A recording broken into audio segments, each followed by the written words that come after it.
Welcome back to MarketMan's video setup guide. Today we're going to go over sub-recipes and preparations. So I'm going to go to Inventory, Sub-Recipes and Preparations, and right from here I'll be able to see all of the sub-recipes and preps I have created so far.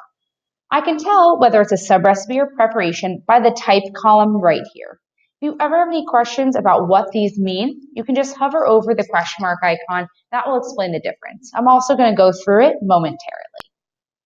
I can either edit the sub-recipes and preps I have so far, or I can go ahead and add a new one by pressing the green Add button top right. Now, the difference between a sub-recipe and a preparation is that a sub-recipe is something you make in bulk at the locations. A great example of this is something like pizza dough or tomato sauce or chopped produce or even a to-go kit. So if you run a coffee shop, you can put a lid, a stir, a sleeve, and a cup all together as a sub-recipe. So when you're building your menu items for your coffees, you already have this pre-made. You can think of sub-recipes as almost like a shortcut to make your menu item building easier.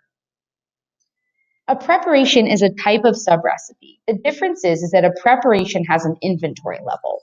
This actually gives you the ability to run production events for your preparations, and this way it'll deplete the inventory item level for your raw ingredients, and it will increase the item level for your preparation. So let's say I'm running a production event on my preparation of tomato sauce. It's going to deplete however many raw tomatoes I have, and it's going to increase the on-hand level for my created preparation.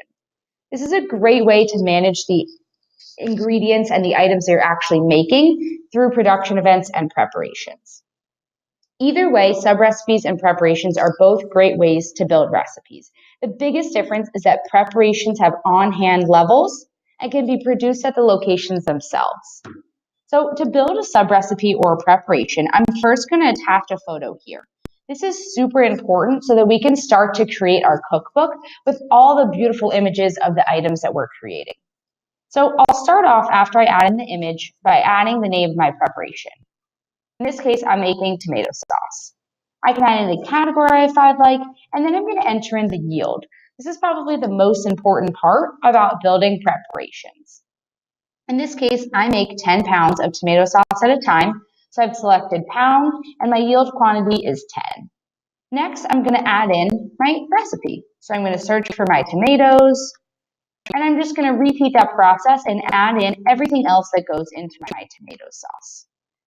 You'll see that when I add items, I have the ability to use them in different units of measurement. So even though I buy pepper by the pound, I can actually use it in all these units of measurement because MarketMan does those conversions for me. Same thing goes with liquid units of measurement. Once I'm done adding in all of my ingredients and their correct amounts, I can see that I have a total amount here, $5.91, and then I can also see the cost per unit as well. This information is also displayed at the top. Now, before we continue with the rest of the sub-recipe or preparation, we want to think about waste. You can see that we can add in a waste percentage here. If you know that you core and peel these tomatoes, you might think that maybe there's 5% waste every time. I can add that in, and MarketMan will automatically calculate how much of my raw San Marzano tomatoes I need to get my 10 pounds of cooked San Marzano tomatoes at the end. So this is great for recipes where you know what the waste percentage is to make sure that you're keeping track of that accordingly. Once I'm done with the recipe, I can scroll down and finish filling out all the information about my sub-recipe or preparation. I can add in the storage areas, so where this item is actually stored. I can set min on hand and par levels, and I can even mark this item for count in different ways based on how I have the yield set up.